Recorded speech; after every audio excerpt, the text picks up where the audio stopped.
Hello and good evening everyone, welcome to Prakash Shri जो नोमराज classes. और आज के सेशन में आप देखेंगे चैप्टर 11, जिसमें आपको देखने को मिलेगा सामाजिक प्रतिमान सोशल नॉर्म्स। और दूसरा हम देखेंगे चैप्टर 12 सामाजिक स्थिरीकरण सोशल स्ट्रैटिफिकेशन। तो आपका सामाजिक प्रतिमान और सामाजिक स्थिरीकरण से रिलेटेड जो भी PYQs आपके एग्जाम में बने हैं वे आज हम देखेंगे। और इससे पहले आप देख लीजिए, प्रीवियस सेशन में फ्लो में एक गलती हो गया था।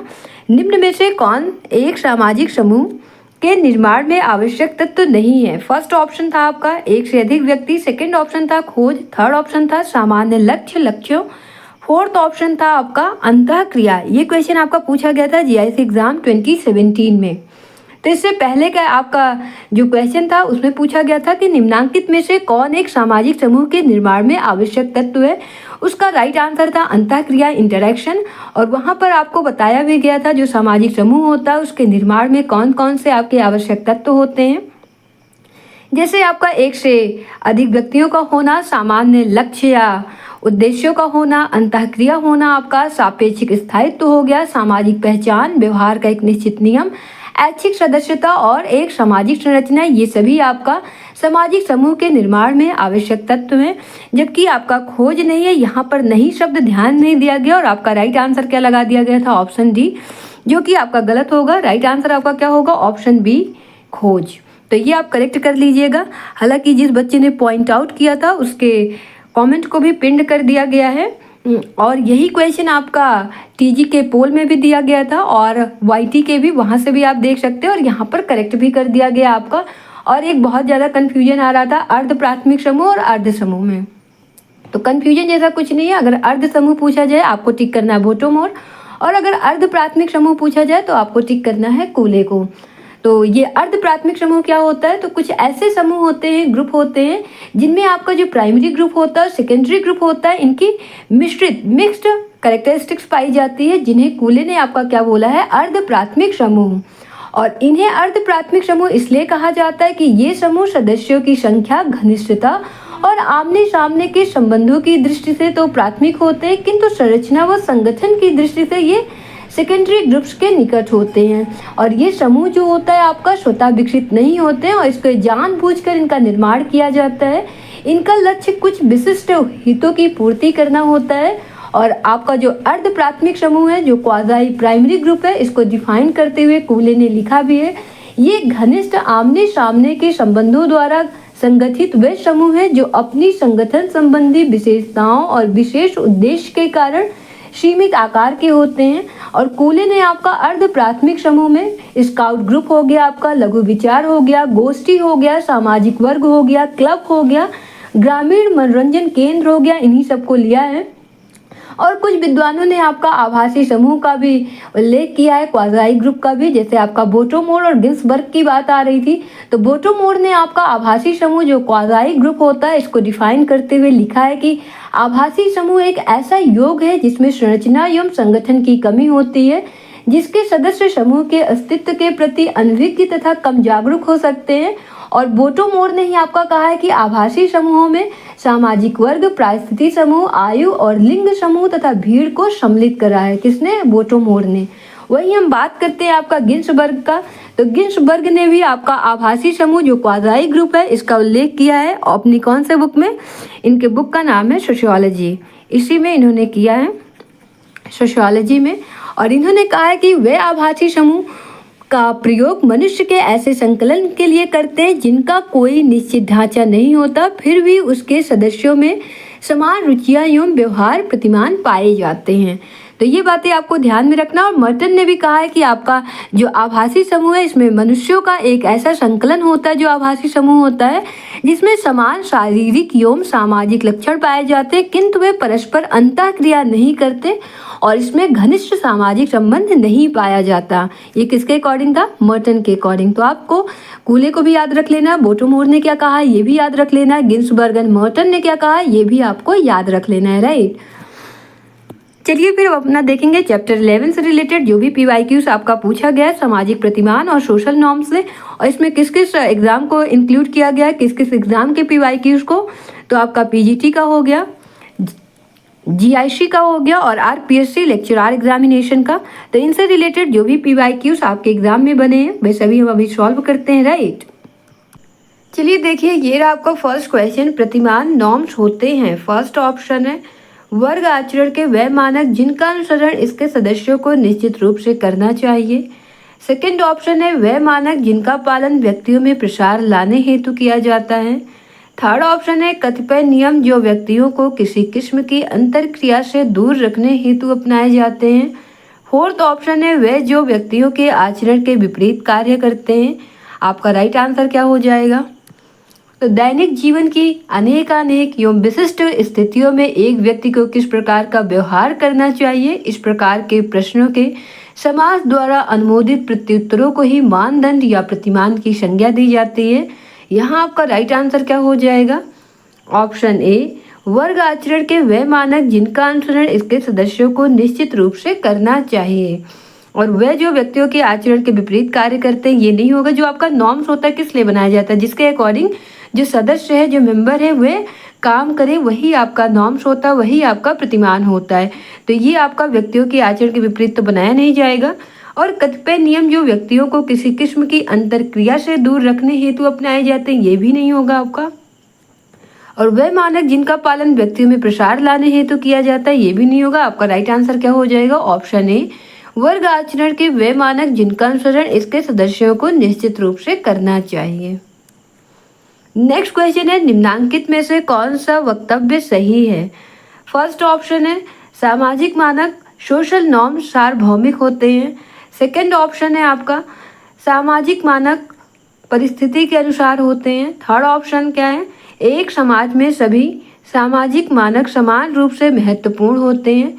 और फोर्थ ऑप्शन क्या है? सामाजिक मानक लगभग गतिहीन होते हैं। तो आपका राइट आंसर क्या हो जाएगा? जो आपका सामाजिक प्रतिमान है या मानदंड है, सोशल नॉर्म्स है, सामाजिक मानक है, ये प्रत्येक समाज में आपका अलग अलग होते हैं। जो एक जगह मानदंड के रूप में स्वीकृत है वह दूसरे समाज में मानदंड के रूप में मान्य ना हो, यह कोई जरूरी नहीं है। प्रत्येक संस्कृति में मानदंड को अपने अपने ढंग से देखा जाता है। दैट इज सामाजिक मानक परिस्थिति के अनुसार होते हैं। तो आपका यहाँ राइट आंसर क्या हो जाएगा? ऑप्शन बी सामाजिक मानक परिस्थिति के अनुसार होते, क्योंकि यहाँ पर क्या पूछा गया? सही। तो सामाजिक मानक क्या है? सार्वभौमिक नहीं है, सबका अपना अलग अलग होता है। और एक समाज में सभी सामाजिक मानक समान रूप से महत्वपूर्ण होते हैं, ऐसा भी नहीं है। और सामाजिक मानक लगभग गतिहीन होते हैं, ऐसा नहीं है। आपका राइट आंसर क्या हो जाएगा? ऑप्शन बी सामाजिक मानक परिस्थिति के अनुसार होते हैं। नेक्स्ट क्वेश्चन है आपका फॉगवेज पद शब्द के साथ किसका नाम जुड़ा है? फर्स्ट ऑप्शन है एलएफ वॉर्ड, सेकेंड ऑप्शन है डब्ल्यू.जी. समनर, थर्ड ऑप्शन है ई.बी. टाइलर, फोर्थ ऑप्शन है मैकाइवर और पेज। आपका राइट आंसर क्या हो जाएगा? ये क्वेश्चन आपसे पूछा गया था उत्तराखंड जीआईसी लेक्चरर एग्जाम 2020 में। आपका राइट आंसर क्या हो जाएगा? तो फोक वेज हो गया, इसी को आपका लोकाचार भी कहा जाता है। इसका प्रयोग सबसे पहले आपका डब्ल्यू.जी. समनर ने किया था और इसी नाम से इनका बुक भी लिखा गया था, फोक वेज नाम से। तो आपको ध्यान में रखना है, अगर बुक का नाम पूछ लिया जाए तब भी आपका राइट आंसर क्या हो जाएगा? समनर। और अगर किसके साथ ये नेम आपका एसोसिएट करता है तब भी आपका राइट आंसर क्या हो जाएगा? डब्ल्यू.जी. समनर। तो हमारा राइट आंसर क्या हो जाएगा? Option b W G. Sumner. Next question है किसी समूह द्वारा कार्यकलापों को संपन्न करने के अभ्यस्त तरीके को कहते हैं। फर्स्ट ऑप्शन है प्रतिमान, सेकंड ऑप्शन है विधि, थर्ड ऑप्शन है मूल्य, फोर्थ ऑप्शन है प्रथा। आपका राइट आंसर क्या हो जाएगा? तो पीढ़ी दर पीढ़ी चले आ रहे सामाजिक मान्यता प्राप्त सोचने, विचारने और व्यवहार करने के ढंग को क्या कहते हैं? आपका प्रथा कहते हैं। और यह व्यवहार आपका पारंपरिक होता है, ट्रेडिशनल होता है। सामाजिक अस्वीकृति के कारण इस प्रकार के व्यवहार का उल्लंघन करना प्रायः आपका अनुचित माना जाता है। और जन रीतियों की अपेक्षा प्रथाएं अधिक स्थायी एवं कठोर होती हैं। एक के प्रचलित लक्ष्य, आदर्श अथवा ऐसे मापदंड जिनके द्वारा एक व्यक्ति वस्तुओं, घटनाओं और व्यवहार का मूल्यांकन करता, उन्हें आपका क्या कहते हैं? सामाजिक मूल्य कहते हैं। तो यहाँ आपका राइट आंसर क्या हो जाएगा? ऑप्शन डी प्रथा। तो किसी समूह द्वारा कार्यकलापों को संपन्न करने के अभ्यस्त तरीके को क्या कहते हैं? प्रथा कहते हैं। नेक्स्ट क्वेश्चन है जिन मानदंडों को तोड़ने पर कोई विधिवत दंड मिलता है उन्हें कहा जाता है। फर्स्ट ऑप्शन है आपका रिवाज, सेकंड ऑप्शन है लोक रीति, थर्ड ऑप्शन है विवाद, फोर्थ ऑप्शन है कानून। तो आपका राइट आंसर क्या हो जाएगा? कानून जो है आपका राज्य का औपचारिक मानदंड है या प्रत्येक आधुनिक समाज की विशेषता है। कानूनी मानदंड के पीछे राज्य की शक्ति होती है। कानून में वह शक्ति है जो व्यक्ति को नियम पालन करने के लिए मजबूर भी कर सकती है और नियम पालन न करने वाले के लिए दंड की भी व्यवस्था कर सकती है। और आधुनिक समाज में जेल भेजना हो गया, आपका फाइन लगाना हो गया और कैपिटल पनिशमेंट सुनाना हो गया, मौत की सज़ा सुनाना, ये सारी आपका क्या है, कानूनी मानदंडों को लागू करने का अधिकार किसको है? केवल राज्य को ही प्राप्त है। तो यहाँ आपका राइट आंसर क्या हो जाएगा? ऑप्शन डी, कानून। नेक्स्ट क्वेश्चन है, निम्न में कौन एक बहुत ही समाज का एक आवश्यक तत्व है जिसके तोड़ने पर कठिन से कठिन सजा दी जाती है? फर्स्ट ऑप्शन है प्रथाएं, सेकंड ऑप्शन है वैचारिकी, थर्ड ऑप्शन है रीति रिवाज, फोर्थ ऑप्शन है लोक रीतियाँ। ये क्वेश्चन आपसे पूछा गया था जीआईसी एग्जाम 2017 में। आपका राइट आंसर क्या हो जाएगा? तो लोक रीति जब पूरी तरह समाज के लिए नैतिक एवं लाभकारी मानी जाती है तो वह लोकाचार का स्थान ग्रहण कर लेती है। आपका रीति रिवाज या फिर लोकाचार, इसी को आपका बोलेंगे मोरेश। तो आपको ऑप्शन में रीति रिवाज भी देखने को मिल सकता है और लोकाचार, और इसी को इंग्लिश में आपका क्या बोलेंगे? मोरेश बोलेंगे। तो ये सब भी आपको ध्यान में रखना है। और इसकी अवहेलना क्या है? आपका दंडनीय है। लोकाचार एक प्रकार का नैतिक मूल्य है जिसमें समाज कल्याण की भावना निहित होती है, जिसका उल्लंघन करने पर समाज कठिन से कठिन सजा देता है। लोक रीति अपेक्षित व्यवहार है आपका, और इसकी उपेक्षा करने पर समाज थोड़ा बहुत निंदा करता है किंतु कोई विशेष दंड नहीं दिया जाता है।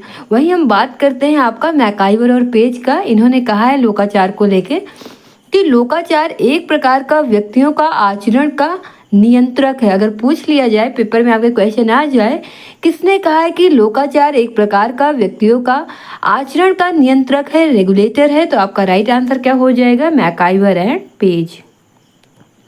तो यहाँ आपका राइट आंसर क्या हो जाएगा? ऑप्शन सी, रीति रिवाज। आपको अभी बताया गया रीति रिवाज हो गया, आपका लोकाचार हो गया, मोरेश हो गया, इसका पालन करना अनिवार्य माना गया है और इसकी अवहेलना क्या है? दंडनीय है। तो यहाँ आपका राइट आंसर क्या हो गया? ऑप्शन सी, रीति रिवाज। नेक्स्ट क्वेश्चन है, निम्नलिखित में से कौन एक समाज के लिए इतना महत्वपूर्ण है कि इसका उल्लंघन गंभीर दंड की अपेक्षा करता है? फर्स्ट ऑप्शन प्रथाएं, सेकंड ऑप्शन लोकाचार, थर्ड ऑप्शन विचारधाराएं, फोर्थ ऑप्शन है लोक रीतियाँ। आपका राइट आंसर क्या हो जाएगा? अभी आपको बताया गया। आपका राइट आंसर हो जाएगा ऑप्शन बी, लोकाचार। और ये आपको रीति रिवाज नाम से भी देखने को मिल सकता है। यहाँ पर आपको रीति रिवाज नाम से देखने को मिला है और इसी का आपको बोला जाता है क्या? मोरेश बोला जाता है। ये सारी बातें आपको ध्यान में रखना है। चलिए देखिए, अब नेक्स्ट चैप्टर आ गया आपका सामाजिक स्तरीकरण, सोशल स्ट्रेटिफिकेशन। ये रहा आपका फर्स्ट क्वेश्चन, सामाजिक संस्तरण का किसका सिद्धांत कार्यात्मक सिद्धांत के रूप में जाना जाता है? फर्स्ट ऑप्शन है मार्क्स, सेकंड ऑप्शन है मैक्स वेबर, थर्ड ऑप्शन है डेविस ह्यूम मूर, फोर्थ ऑप्शन है सोरोकिन। आपका राइट आंसर क्या हो जाएगा? सामाजिक संस्तरण जो आपका सोशल स्ट्रेटिफिकेशन है, इसके कार्यात्मक सिद्धांत के प्रमुख प्रवर्तक आपके किंग्सले डेविस और विल्मट मूर है। और इस सिद्धांत के समर्थकों का कहना है कि सामाजिक स्तरण समाज की जरूरतों की उपज है, न कि व्यक्तियों की जरूरतों की। और डेविस और मूर ने आपका तर्क दिया है कि किसी भी समाज में सभी व्यक्ति समान स्तर के नहीं हो सकते, समानता की भी अपनी एक सीमा होती है। समान स्तर के लोगों से समाज का निर्माण नहीं हो सकता है। सामाजिक असमानता समाज के लिए नितांत आवश्यक है, इसलिए कि प्रत्येक व्यक्ति को विभिन्न कार्यों के निष्पादन के लिए समान रूप से पुरस्कृत नहीं किया जा सकता। प्रत्येक कार्य के लिए अलग अलग पुरस्कार और प्रोत्साहन होता है। जिस कार्य की समाज में सबसे अधिक आवश्यकता होती है, उस कार्य के लिए समाज ज़्यादा पुरस्कार देता है। लेट्स सपोज किसी का ज्वाइनिंग मिलता है आईएएस ऑफिसर के रूप में और किसी को एज अ क्लर्क मिलता है, तो आपको ज़्यादा रिस्पेक्ट किसको मिलेगी? आईएएस को देखने को मिलेगी।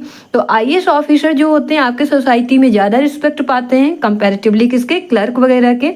तो यहाँ यही कहने की बात किया जा रहा है, जो सोशल स्ट्रेटिफिकेशन होता है काफ़ी इंपॉर्टेंट होता है, क्योंकि आपको देखने को मिलता है हायरार्की आपको हर जगह देखने को मिलेगी। आप किसी भी पोस्ट पे चले जाए, आप टीचर हैं तो आप देखेंगे वहाँ की भी अपनी अलग अलग हायरार्की आपको देखने को मिलेगी। पुलिस डिपार्टमेंट में आते हैं वहाँ पर भी आपको हायरार्की अलग अलग देखने को मिलेगी।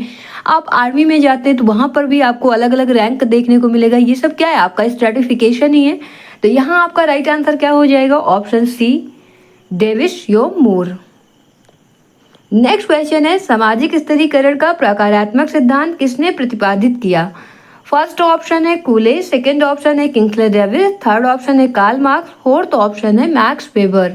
तो आपका राइट आंसर क्या हो जाएगा? अभी आपको बताया गया, आपका राइट आंसर हो जाएगा option b Kingsley Davis. Wilbert Moore और किंग्सले डेविस, इन दोनों का नाम आपको याद रखना है और यहाँ पर आपको विल्बर्ट मूर का ऑप्शन नहीं है। यहाँ आपका राइट आंसर क्या हो गया? Kingsley Davis. और ये क्वेश्चन आपसे पूछा गया था पीजीटी एग्जाम 2016 में एंड 2021 में। नेक्स्ट क्वेश्चन है सामाजिक स्थिरीकरण का प्रकारात्मक सिद्धांत किसने प्रतिपादित किया? तो यहाँ पर देखिए ये क्वेश्चन आपको बताया गया, इसका आंसर क्या होगा? ये क्वेश्चन पूछा गया था आपसे आरपीएससी लेक्चरर एग्जाम 2018 में। राइट आंसर क्या हो जाएगा? ऑप्शन ए डेविस और मूर। नेक्स्ट क्वेश्चन है सामाजिक स्थिरीकरण सिद्धांत में किसे कार्यात्मक सिद्धांत के रूप में जाना जाता है? ये क्वेश्चन आपसे पूछा गया पीजीटी एग्जाम 2013 में। तो आपका राइट आंसर क्या हो जाएगा? ऑप्शन बी डेविस यो मूर। नेक्स्ट क्वेश्चन है स्थिरीकरण का प्रकारात्मक सिद्धांत किसने प्रस्तुत किया? वही क्वेश्चन बार बार पूछा जा रहा है आपका अलग अलग एग्जाम में। ये पूछा गया था उत्तराखंड जीआईसी लेक्चरर एग्जाम 2020 में। आपका राइट आंसर क्या हो जाएगा? किंग्सले डेविस एंड विल्बर्ट मूर। आपका राइट आंसर क्या हो गया? Option C. नेक्स्ट क्वेश्चन सामाजिक स्थिरीकरण का प्रकारात्मक सिद्धांत किसी एक से संबंधित है? फर्स्ट ऑप्शन है आपका Karl Marx, second option Max Weber, third option T B Bottomore, fourth option Kingsley Davis. तो आपका राइट आंसर क्या हो जाएगा? Option d Kingsley Davis. और ये क्वेश्चन आपसे पूछा गया था जीआईसी एग्जाम 2017 में। नेक्स्ट क्वेश्चन है सामाजिक स्थिरीकरण के प्रकारात्मक सिद्धांत का प्रतिपादन किसने किया है? First option Gillin and Gillin, second option Ogburn यूम Nimkoff, third option K Davis योम डब्ल्यू मूर और फोर्थ ऑप्शन है कार्ल मार्क्स। ये क्वेश्चन पूछा गया आरपीएससी लेक्चरर एग्जाम 2013 में। राइट आंसर क्या हो जाएगा? ऑप्शन सी के डेविस योम डब्ल्यू मूर। ये क्वेश्चन आपका बार बार अलग अलग एग्जाम में बने हैं, अलग अलग ईयर में बना है।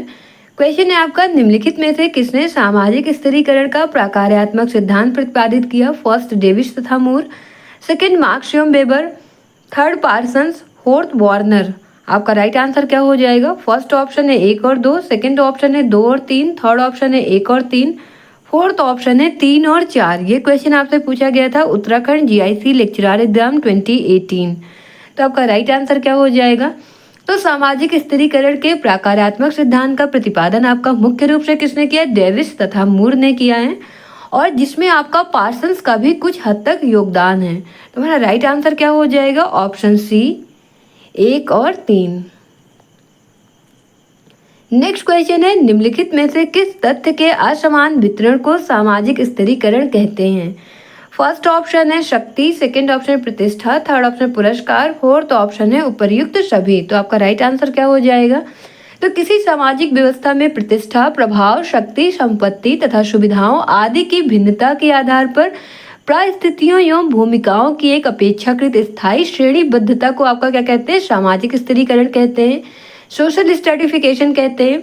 जो संस्तरण है इसमें संपदा, पुरस्कार और संसाधनों का वितरण असमान किंतु व्यवस्थित होता है।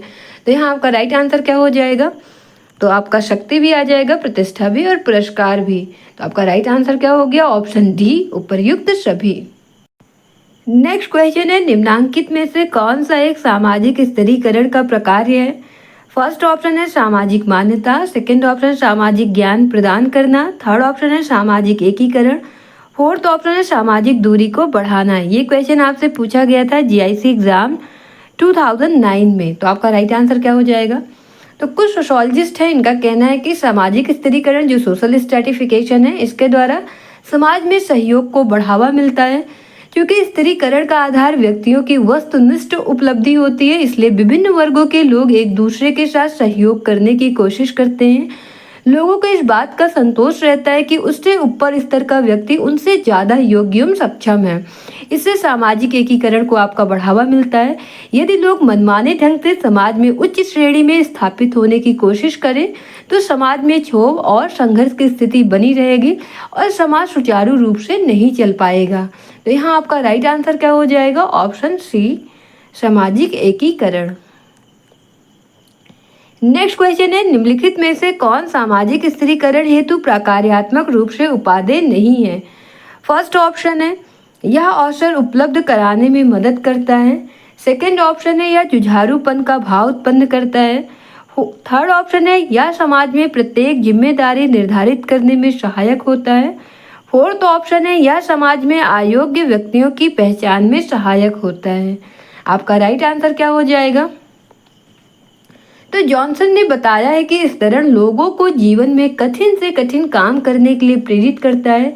समाज में साधारण से साधारण व्यक्ति यही चाहता है कि वह समाज के ऊंचे स्तर पर पहुंचे और इसके लिए उसे स्वाभाविक रूप से कठिन परिश्रम करना होता है। और जो स्ट्रेटिफिकेशन है इसके द्वारा ही लोगों में उत्तरदायित्व की भावना का विकास होता है। जो लोग समाज में उच्च श्रेणी के माने जाते हैं वे अपनी जो उनका कोई स्टेटस है उसको बनाए रखने के लिए सोसाइटी में बेहतर से बेहतर काम करना चाहते हैं। कोई व्यक्ति यह कभी नहीं चाहता कि उसके पद और सुविधा में कोई कमी आए। अपने पद को बनाए रखने के लिए वे लोग स्वाभाविक रूप से अपने कर्तव्यों का निर्वाह अच्छे से अच्छे ढंग से करने की पूरी कोशिश करते हैं। तो यहाँ आपका राइट आंसर क्या हो जाएगा? यहाँ पर आपको ध्यान में रखना है, यहाँ पर आपसे पूछा गया है नहीं मीन सामाजिक स्तरीकरण हेतु प्रकार्यात्मक रूप से उपादेय नहीं है। तो यह अवसर उपलब्ध कराने में मदद करता है, ये आपका करेक्ट है। यह जुझारूपन का भाव उत्पन्न करता है, सही बात है। तभी इंसान अपना स्टेटस को मेंटेन रख पाएगा जिस लेवल पे है वह समाज में प्रत्येक जिम्मेदारी निर्धारित करने में सहायक होता है, ये भी आपका करेक्ट है।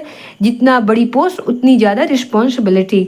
यह समाज में अयोग्य व्यक्तियों की पहचान में सहायक होता है, ऐसा नहीं, यही हमारा करेक्ट आंसर हो जाएगा ऑप्शन डी।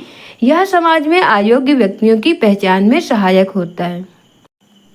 नेक्स्ट क्वेश्चन है सामाजिक स्थिरीकरण का अर्थ है समाज का। फर्स्ट ऑप्शन पेशेगत विभाजन, सेकंड ऑप्शन भाषागत विभाजन, थर्ड ऑप्शन सामाजिक स्थिति के अनुसार विभाजन, फोर्थ ऑप्शन क्षेत्रीय विभाजन। आपका राइट आंसर क्या हो जाएगा?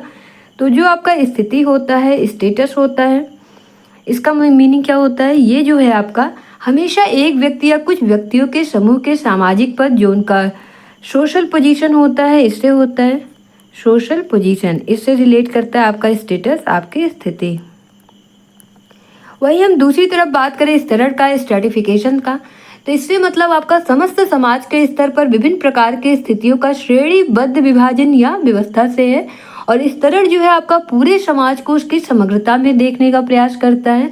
वहीं स्थिति और स्तरण जो है आपका निर्धारकों के बीच स्पष्ट अंतर है। वह यह है कि स्तरण के कारक समस्त समाज के विभाजक के कारक है, तो स्थिति के निर्धारक समाज में व्यक्तियों की स्थिति के विभाजन के कारक हैं।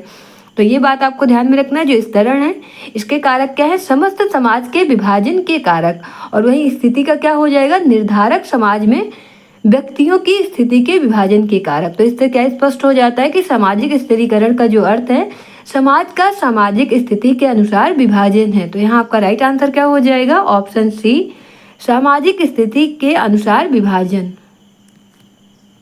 नेक्स्ट क्वेश्चन पूछा गया है सामाजिक स्थिरीकरण है समाज का। अभी आपको बताया गया, आपका राइट आंसर क्या हो जाएगा? ऑप्शन सी, सामाजिक परिस्थिति के अनुसार विभाजन। ये क्वेश्चन आपसे पीजीटी एग्जाम 2021 में पूछा गया है और ये आपसे पीजीटी एग्जाम 2011 में पूछा गया है। नेक्स्ट क्वेश्चन है सामाजिक स्थिरीकरण का इस तरह परिभाषित किया जा सकता है। फर्स्ट ऑप्शन है क्षमता, धन एवं विशेषाधिकारों के आधार पर वर्गों का स्थान निर्धारित करना। सेकंड ऑप्शन है एक सामाजिक वर्ग का दूसरे वर्ग के द्वारा शोषण। थर्ड ऑप्शन है विभिन्न सामाजिक वर्गों के बीच अंतरक्रिया। फोर्थ ऑप्शन है सामान्य गुणों के आधार पर सदस्यों के वर्ग निर्धारित करना। आपका राइट आंसर क्या हो जाएगा? तो किसी सामाजिक व्यवस्था में प्रतिष्ठा, प्रभाव, शक्ति, संपत्ति और सुविधाओं आदि के भिन्नता के आधार पर परिस्थितियों जो स्टेटस होता है, यो भूमिकाओं मीन्स रोल्स की एक अपेक्षाकृत स्थायी श्रेणीबद्धता को आपका सामाजिक स्थिरीकरण कहते हैं, सोशल स्ट्रैटिफिकेशन कहते हैं। और इसके अंतर्गत ये एक प्रकार का दीर्घकालीन उद्देश्य देखने को मिलता है जिसमें कुछ विशेष स्थिति वाले व्यक्ति या समूहों को अधिक अधिकार, प्रतिष्ठा, पद इत्यादि प्राप्त होते हैं। तो आपका राइट आंसर क्या हो जाएगा? ऑप्शन ए, क्षमता, धन एवं विशेषाधिकारों के आधार पर वर्गों का स्थान निर्धारित करना। नेक्स्ट क्वेश्चन है कौन सामाजिक स्थिरीकरण की व्याख्या वर्ग, परिस्थिति और दल के आधार पर करता है? फर्स्ट ऑप्शन है पार्सन्स, सेकंड ऑप्शन है वेबलेन, थर्ड ऑप्शन है वेबर, फोर्थ ऑप्शन है मार्क्स। तो आपका राइट आंसर क्या हो जाएगा? ये क्वेश्चन आपसे पूछा गया था उत्तराखंड जीआईसी लेक्चरर एग्जाम 2020 में। तो मैक्स वेबर ने सामाजिक स्तरीकरण की व्याख्या वर्ग परिस्थिति दल मीन्स क्लास हो गया आपका, क्लास स्टेटस एंड पार्टी, इसके आधार पर की है। किसने? वेबर ने। उनका मानना है कि एक समान आर्थिक हित वाले और एक जैसी आर्थिक शक्ति वाले एक वर्ग से संबंध रखते हैं। इसी प्रकार एक समान परिस्थिति समूह वाले एक ही तरह के जीवन शैली अपनाते हैं। जो लोग समाज में प्रतिष्ठा प्राप्त करके धनी हो जाते हैं वे राजनीतिक शक्ति प्राप्त करना चाहते हैं और प्रायः उस दल में शामिल होकर अपना दबदबा कायम रखना चाहते हैं। तो यहाँ आपका राइट आंसर क्या हो जाएगा? Option C, Weber. Next question है सामाजिक स्थिरीकरण के संदर्भ में निम्नलिखित कथनों में कौन सा सत्य है? फर्स्ट ऑप्शन है यह एक सार्वभौमिक विशेषता है। सेकंड ऑप्शन है यह किसी खास समाज तक सीमित है। थर्ड ऑप्शन है यह एक स्थानीय विशेषता है। फोर्थ ऑप्शन है यह केवल भारतवर्ष तक सीमित है। आपका राइट आंसर क्या हो जाएगा? जो सोशल स्ट्रेटिफिकेशन होता है, सामाजिक स्थिरीकरण एक सार्वभौमिक विशेषता है, यूनिवर्सल है ये कैरेक्टरिस्टिक्स आपका, और यह लगभग सभी समाजों में पाया जाता है। तो आपका राइट आंसर क्या हो जाएगा? ऑप्शन ए, यह एक सार्वभौमिक विशेषता है। नेक्स्ट क्वेश्चन है सामाजिक स्थिरीकरण के अध्ययन के लिए मैक्स वेबर का उपागम निम्नलिखित में से कौन है? फर्स्ट ऑप्शन है द्विआयामी, सेकंड ऑप्शन है एकल आयामी, थर्ड ऑप्शन है त्रिआयामी, फोर्थ ऑप्शन है चतुरायामी। तो आपका राइट आंसर क्या हो जाएगा? ये क्वेश्चन आपका पीजीटी एग्जाम 2009 एंड 2021 दोनों ईयर में पूछा गया है। तो मैक्स वेबर के अकॉर्डिंग जो संपत्ति है, प्रॉपर्टी है, इसके अलावे आपका पावर हो गया मीन शक्ति हो गई, और सम्मान हो गया, प्रेस्टीज हो गया आपका, प्रेस्टीज के अधिकार पर भी समाज में इस तरह का निर्धारण होता है। और वेबर ने आपका दल में जो पार्टी है इसको शक्ति का स्रोत माना है। और उसी तरह प्रतिष्ठा का स्रोत किसको माना है? सामाजिक हैसियत को माना है, जो आपका सोशल स्टेटस होता है इसको माना है। और सामाजिक स्थिरीकरण के अध्ययन के लिए मैक्स वेबर ने त्रिआयामी उपागम का प्रयोग किया है। और मैक्स वेबर की बात करते हैं तो इन्होंने हैसियत का विचार मध्यकालीन यूरोप में पाए जाने वाले स्टेट जैसे व्यवस्थाओं को ध्यान में रखकर दिया है। जब मध्यकालीन यूरोप में सामंतवादी व्यवस्था थी तो आमतौर पर लोगों को हैसियत जन्म से प्राप्त होती थी। और वेबर ने आपका बताया है कि सामाजिक हैसियत जो स्टेटस है, दल है जो आपका पार्टी है, और आर्थिक कारकों के बीच में एक अंतर संबंध है, और ये तीनों मिलकर ही समाज में पाए जाने वाले सामाजिक स्थिरीकरण का निर्माण करते हैं। क्योंकि इन तीनों का स्वरूप भिन्न भिन्न समाजों में भिन्न भिन्न होता है, इस तरह आपका प्रत्येक समाज में इस तरह का स्वरूप भी क्या है? अलग अलग होता है। और मैक्स वेबर के अनुसार औद्योगिक समाज में आमतौर पर 4 प्रकार के वर्ग पाए जाते हैं। ये कौन कौन से? सबसे पहले आपको देखने को मिलेगा धनवान उच्च वर्ग, जिसको बोलेंगे आपका प्रोप्राइट अपर क्लास।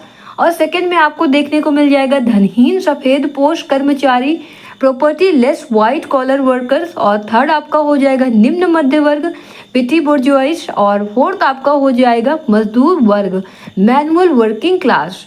और ये भी आपको ध्यान में रखना है कि अगर पूछ लिया जाए 3P की अवधारणा किसने दिया? 3P मीन्स क्या हो गया आपका? 3P मीन्स आपका हो गया फर्स्ट आपका हो जाएगा प्रॉपर्टी, सेकंड आपका हो जाएगा पावर, और थर्ड आपका क्या हो जाएगा? प्रेस्टीज। तो इसका अवधारणा आपका किसने दिया है? वेबर ने दिया है। इसको आपका बोलेंगे 3P। तो मैक्स वेबर ने आपका 3P की अवधारणा दी है। 3P में आपका आ जाएगा प्रॉपर्टी, पावर एंड प्रेस्टीज। तो यहाँ आपका राइट आंसर क्या हो जाएगा? ऑप्शन सी, त्रिआयामी। नेक्स्ट क्वेश्चन है किसने कहा कि भारत में सामाजिक स्थिरीकरण पवित्रता तथा प्रदूषण पर आधारित है?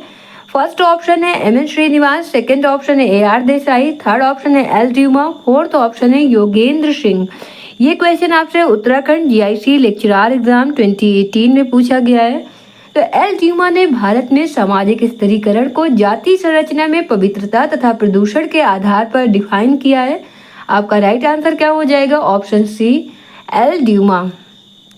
नेक्स्ट क्वेश्चन है किसने तर्क दिया कि जो लोग संस्थागत संस्तरण के शीर्ष पर होते हैं अधिकांशतः सत्ता शक्ति पर एकाधिकार रखते हैं? फर्स्ट ऑप्शन है CW मिल्स, सेकेंड ऑप्शन है फ्लाइट हंटर, थर्ड ऑप्शन है आर्य डहल, फोर्थ ऑप्शन है टीवी बोटो मोर। तो आपका राइट आंसर क्या हो जाएगा? ये क्वेश्चन पूछा गया था उत्तराखंड जीआईटी लेक्चरार एग्जाम 2020 में। तो CW मिल्स का ही तर्क है कि जो लोग संस्थागत संस्करण के शीर्ष पर होते हैं अधिकांशतः सत्ता शक्ति पर एकाधिकार रखते हैं। आपका राइट आंसर क्या हो जाएगा? ऑप्शन ए CW मिल्स। नेक्स्ट क्वेश्चन है सामाजिक स्थिरीकरण का आधार किसे माना जाता है? फर्स्ट ऑप्शन है वर्ण को, सेकंड ऑप्शन जाति को, थर्ड ऑप्शन शक्ति को, फोर्थ ऑप्शन उपर्युक्त सभी को। तो आपका राइट आंसर क्या हो जाएगा? मानव शास्त्रियों इतिहासकारों के अध्ययनों से पता चलता है कि अब तक का समाज मुख्य रूप से 5 आधारों पर विभक्त रहा है। जैसे आपका हो गया दास प्रथा स्लेवरी सिस्टम, और दूसरा आपका हो गया वर्ण व्यवस्था वर्ण सिस्टम, तीसरा आपका हो गया जाति मीन्स कास्ट हो गया, और थर्ड हो गया स्टेट हो गया, फोर्थ आपका क्या हो गया? स्टेट हो गया, और फिफ्थ आपका क्या हो जाएगा? वर्ग हो जाएगा, क्लास हो जाएगा। तो आपका राइट आंसर यहाँ पर क्या हो जाएगा? वर्ण को भी है आधार, किसको माना गया? वर्ण को भी, जाति को भी और शक्ति को भी। तो आपका राइट आंसर क्या हो जाएगा? ऑप्शन डी उपर्युक्त सभी को।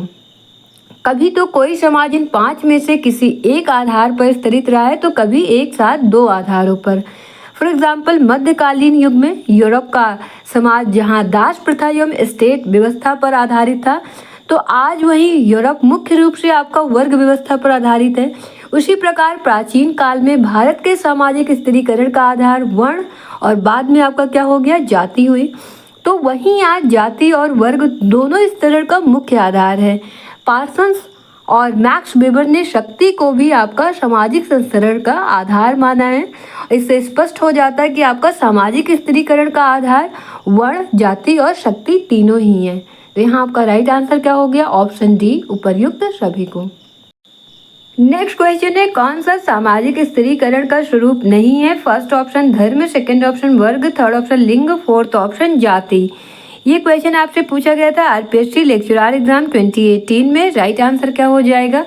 तो आपका जो वर्ग है, जाति है, ये सामाजिक स्थिरीकरण का स्वरूप है, जबकि आपका जो लिंग है ये आपका सामाजिक विभेदीकरण का एग्जाम्पल है।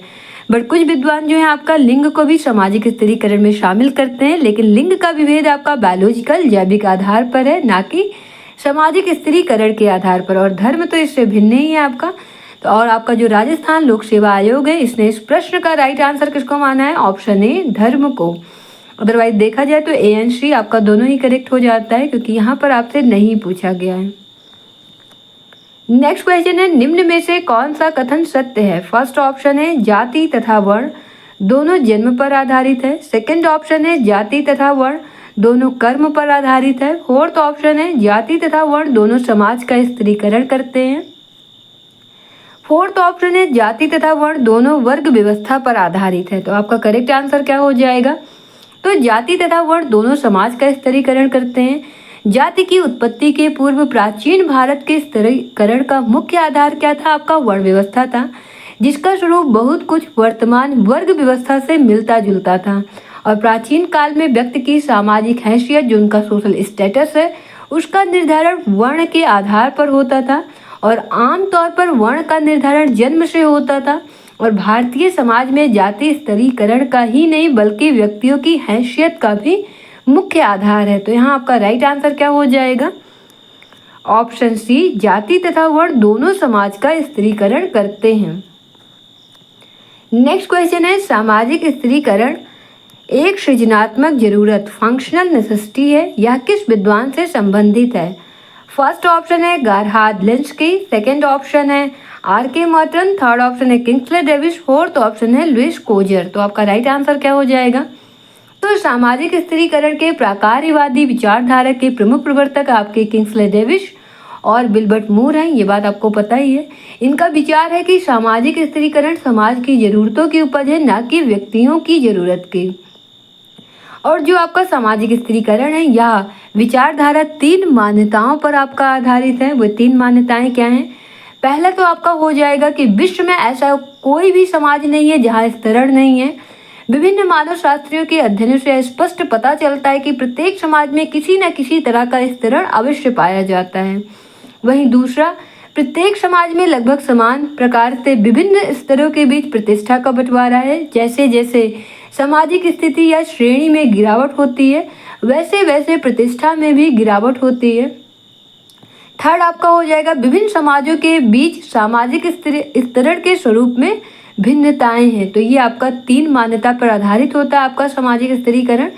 फॉर एग्जाम्पल आप देख सकते हैं सरल समाजों में स्तरीकरण का आधार आमतौर पर उम्र और लिंग, जबकि जटिल समाजों में शिक्षा, व्यक्तिगत गुण, संपत्ति, राजनीतिक हैसियत, ये सारी चीजें होती हैं। तो यहाँ आपका राइट आंसर क्या हो जाएगा? Option C, Kingsley Davis. Next question है, निम्नलिखित में से कौन यह स्वीकार करता है कि सामाजिक स्तरीकरण एक प्रकार्यात्मक आवश्यकता है? फर्स्ट ऑप्शन है के डेविस, सेकंड ऑप्शन है डब्ल्यू.ई. मूर, थर्ड ऑप्शन है टी. पार्सन्स, फोर्थ ऑप्शन है एम.एम. ट्यूमिन। तो आपका राइट आंसर क्या हो जाएगा? तो यहाँ पर देखिए आपका डेविस और डब्ल्यू.ई. मूर, विल्बर टी. मूर, दोनों ही ये स्वीकार करते हैं आपका कि सामाजिक स्तरीकरण एक प्रकार्यात्मक आवश्यकता है। तो हमारा राइट आंसर क्या हो जाएगा? A and B. और यहाँ पर आपका डेविस एंड मूर दोनों ही रहना चाहिए था, बट कंफ्यूज करने के चक्कर में आपका ऑप्शन ही गलत बना गए। तो यहाँ आपका राइट आंसर क्या हो जाएगा? Option A and B. Next question, भारतीय सामाजिक व्यवस्था में जन्म पर आधारित स्तरीकरण स्ट्रेटिफिकेशन का रूप देखने को मिलता है। फर्स्ट ऑप्शन है वर्ग व्यवस्था में, सेकेंड ऑप्शन है जाति व्यवस्था में, थर्ड ऑप्शन है आश्रम व्यवस्था में, फोर्थ ऑप्शन है संयुक्त परिवार व्यवस्था में। आपका राइट आंसर क्या हो जाएगा? तो जाति व्यवस्था भारतीय सामाजिक संरचना की मुख्य विशेषता रही है और भारतीय समाज में जाति स्तरण का ही नहीं बल्कि व्यक्तियों की हैसियत का भी मुख्य आधार है। और जाति के आधार पर हिंदू समाज में ऊंची या नीची श्रेणी प्राप्त होती है और जाति की सदस्यता हमें जन्म से ही प्राप्त होती है। तो यहाँ राइट आंसर क्या हो जाएगा? ऑप्शन बी, जाति व्यवस्था में। नेक्स्ट क्वेश्चन है, निम्नांकित में कौन सी वर्ग की विशेषता नहीं है? फर्स्ट ऑप्शन है वर्ग चेतना, सेकंड ऑप्शन है वर्गों का ध्रुवीकरण, थर्ड ऑप्शन है वर्ग विद्वेष, फोर्थ ऑप्शन है प्रदत्त सदस्यता। ये क्वेश्चन आपका पूछा गया था आरपीएससी लेक्चरर एग्जाम 2015 में। राइट आंसर क्या हो जाएगा? तो वर्ग चेतना हो गया आपका, वर्गों का ध्रुवीकरण हो गया और वर्ग विद्वेष हो गया, ये आपका वर्ग की विशेषता है। और जबकि जो प्रदत्त सदस्यता है ये आपका जाति की विशेषता है। तो आपकी राइट आंसर क्या हो जाएगा? Option D. नेक्स्ट क्वेश्चन है, सामाजिक स्तरीकरण अध्ययन है। फर्स्ट ऑप्शन सामाजिक समस्याओं का, सेकंड ऑप्शन सामाजिक अन्याय का, थर्ड ऑप्शन सामाजिक असमानताओं का, फोर्थ ऑप्शन सामाजिक विघटन का। आपका राइट आंसर क्या हो जाएगा? तो सामाजिक स्तरीकरण के अंतर्गत आपका सामाजिक असमानताओं का अध्ययन किया जाता है।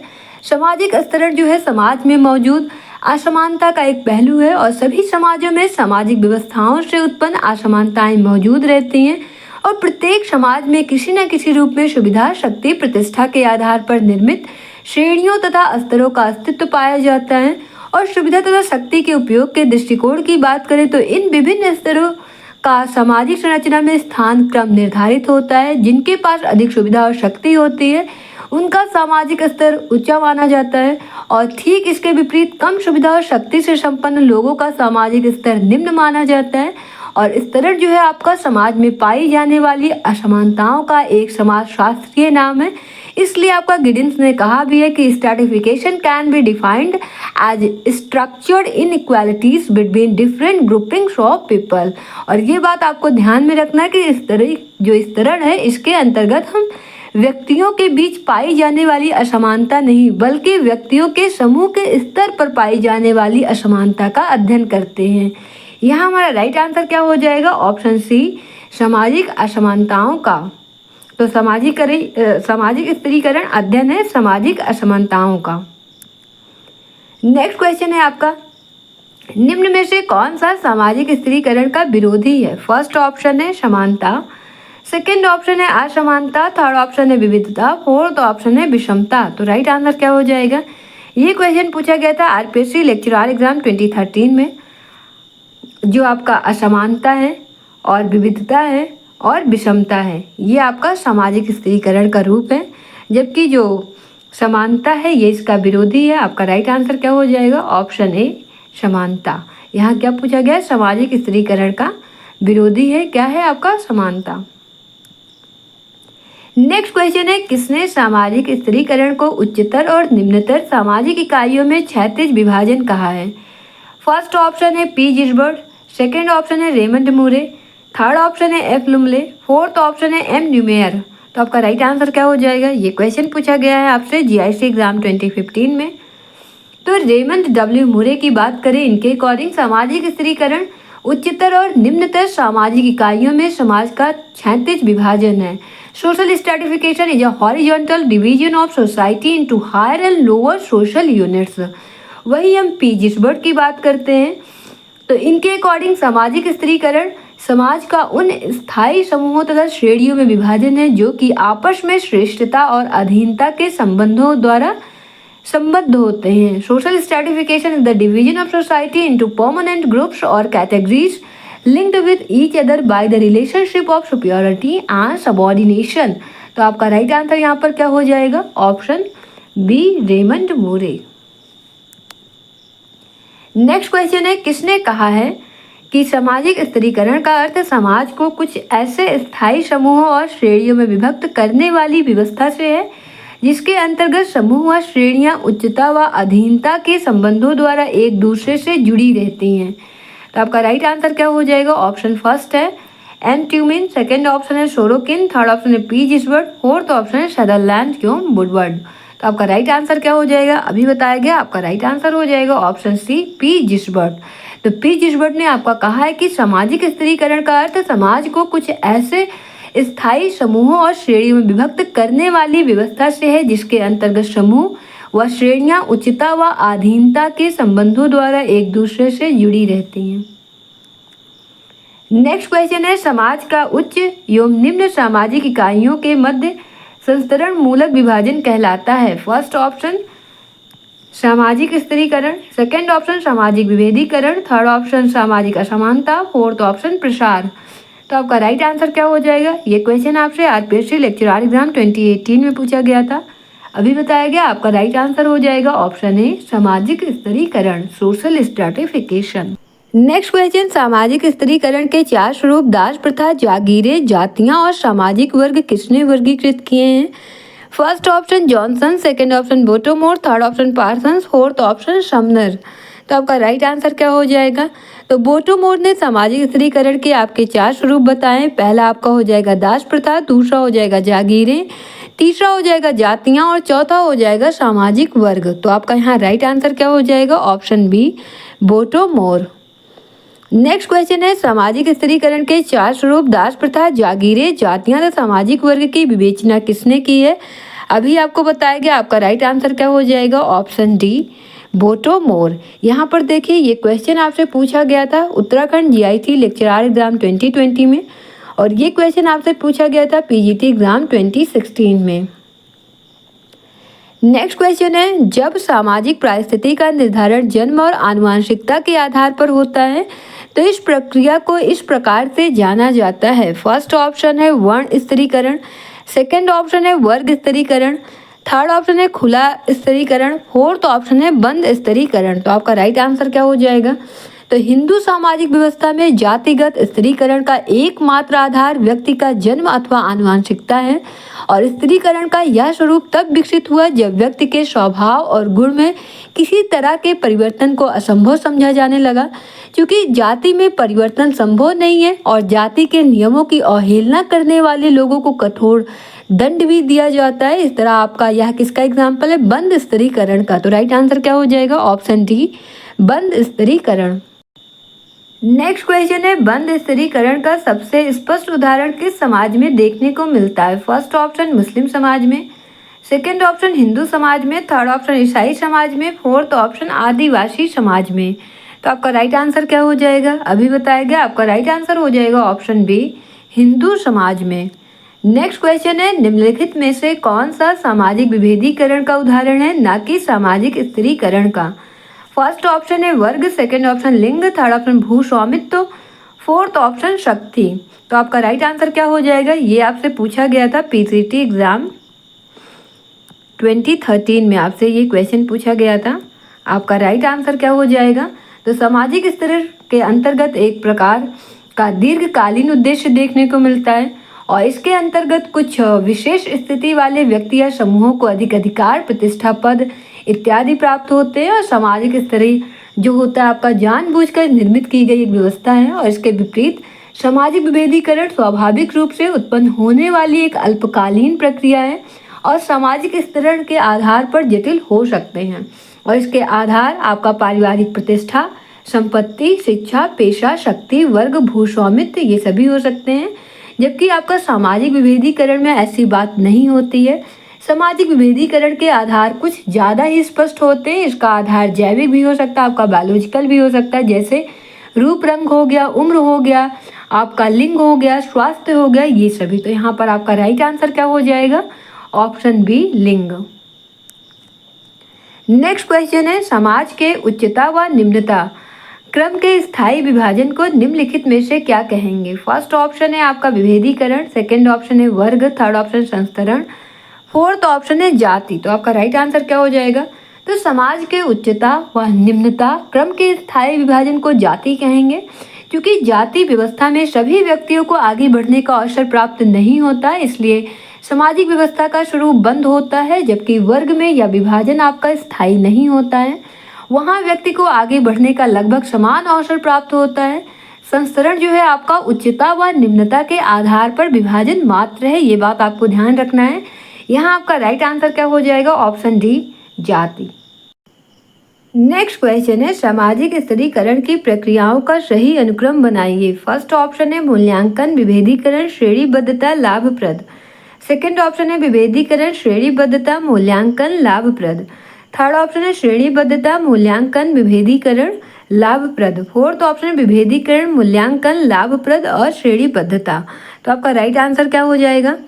तो सबसे पहले देखिए, सामाजिक स्थिरीकरण जो होता है आपका सोशल स्ट्रेटिफिकेशन, ये 4 प्रकार के सामाजिक प्रक्रियाएं जो आपका सोशल प्रोसेसेस होता है इसमें सम्मिलित होता है। पहला आपका हो जाएगा डिफरेंशिएशन, विभेदीकरण। दूसरा आपका हो जाएगा क्रम विन्यास या श्रेणीबद्धता, मीन्स रैंकिंग हो जाएगा। और तीसरा आपका हो जाएगा मूल्यांकन, मीन्स इवैल्यूएशन हो जाएगा। और चौथा आपका क्या हो जाएगा? पुरस्कार, दंड, रिवॉर्डिंग या पनिशमेंट, आप इसको रिवॉर्ड भी कह सकते हैं। आपको रिवॉर्ड एंड पनिशमेंट भी देखने को मिलता है।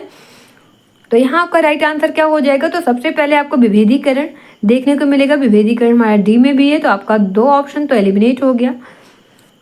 विभेदीकरण मीन्स डिफरेंशिएशन देखने को मिलेगा। दूसरा आपका हो जाएगा क्रम विन्यास, श्रेणीबद्धता, इसी को आपका क्रम विन्यास भी बोलेंगे, श्रेणीबद्धता भी बोलेंगे, या फिर रैंकिंग। तो आपका राइट आंसर क्या हो जाएगा? क्योंकि यहाँ पर मूल्यांकन है तो ये भी हमारा एलिमिनेट हो गया। आपका राइट आंसर क्या हो जाएगा? ऑप्शन बी, विभेदीकरण, श्रेणीबद्धता और मूल्यांकन हो जाएगा, इवैल्यूएशन इसके बाद। और लास्ट में आपका क्या हो जाएगा? लाभप्रद। इसके इंग्लिश क्या लिखा गया था? रिवॉर्डिंग। तो यहाँ पर हिंदी में ट्रांसलेशन कर देना चाहिए था इनको पुरस्कार, बट यहाँ पर लाभप्रद किया गया। आपका राइट आंसर क्या हो जाएगा? Option B. तो आपको ध्यान में रखना है आपका सामाजिक स्थिरीकरण की प्रक्रियाओं का सही अनुक्रम क्या है। सबसे पहले आपका डिफरेंशिएशन आएगा, देन आपका रैंकिंग आएगा, देन इवैल्यूएशन और लास्ट में आपका क्या आ जाएगा? रिवॉर्डिंग। नेक्स्ट क्वेश्चन है, निम्नलिखित में से कौन यह स्वीकार नहीं करता है कि सामाजिक स्थिरीकरण एक प्रकार्यात्मक आवश्यकता है? फर्स्ट ऑप्शन है के डेविस, सेकेंड ऑप्शन है एम ट्यूमिन, थर्ड ऑप्शन है टी पार्सन्स, फोर्थ ऑप्शन है डब्ल्यू मूर। तो आपका राइट आंसर क्या हो जाएगा? ये क्वेश्चन आपसे पूछा गया था आरपीएससी लेक्चरर एग्जाम 2015 में।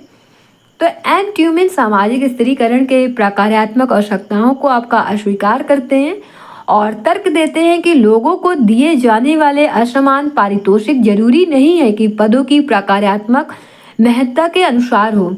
पदों के महत्व के निर्धारण में सत्ताधिकार या शक्ति की भूमिका और इससे ऊंचे पारितोषिक हथियार लेना भी पारितोषिक को तय करने वाला एक महत्वपूर्ण कारक है। और ट्यूमिन का मानना है कि असमान पारितोषिकों के जरिए प्रेरणा एक ऐसी व्यवस्था में संभव हो सकती है जिसमें सभी संभावित योग्य व्यक्तियों को प्रवेश और प्रशिक्षण सही मायने में समान रूप से सुलभ हो। तभी आपका विभेदी पारितोषिकों को हम प्रकार्यात्मक दृष्टि से महत्वपूर्ण ठहराने की सोच सकते हैं।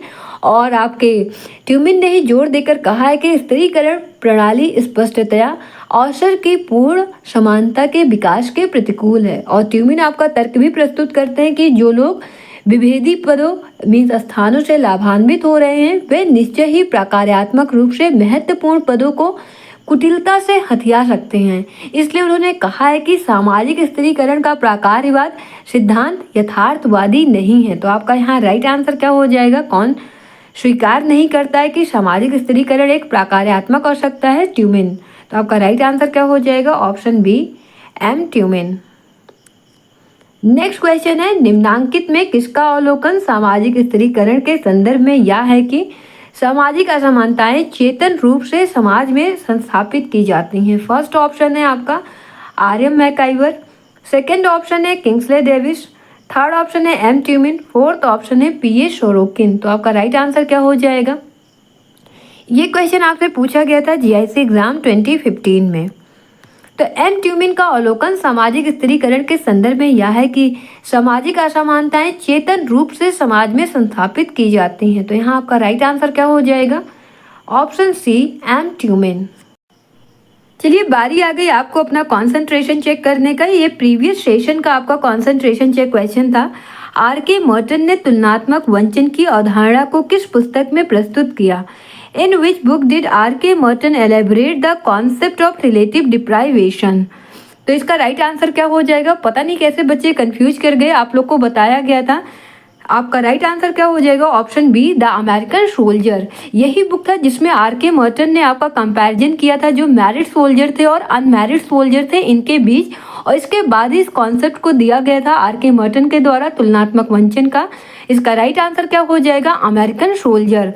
तो सेशन एंड होने के बाद 12-13 घंटे के अंदर में ओनली एक ही बच्चे का राइट आंसर आया था।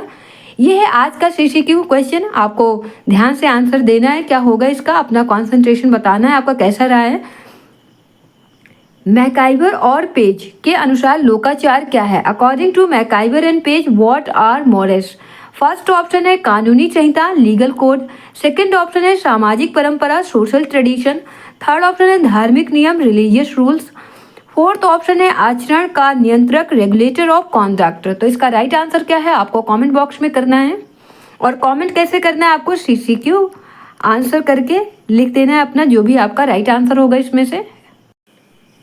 चलिए देखिए, सेशन एंड होने के विद इन 13 आवर्स एक ही आंसर आपका करेक्ट मिला था मंजू आर्या मैम का। Congratulations to Manju Arya ma'am. आप लोग भी कोशिश कीजिए कि 12-13 घंटे के अंदर में अपने आंसर दे दीजिए। चलिए अब आपकी बारी, आप लोग करिए लाइक, शेयर, सब्सक्राइब और कमेंट करना मस्ट है जिसमें आपको सीसीक्यू का आंसर देना है। लाइक, शेयर, सब्सक्राइब ये सब आपकी इच्छा अनुसार है, बट कमेंट करना आपका मस्ट है। उसमें क्या करना है? आपको सीसीक्यू का आंसर देना है, राइट। फिलहाल हमारी तरफ से बस इतना ही, मिलते हैं फिर नए सेशन में। तब तक के लिए बाय बाय, थैंक यू, जय हिंद।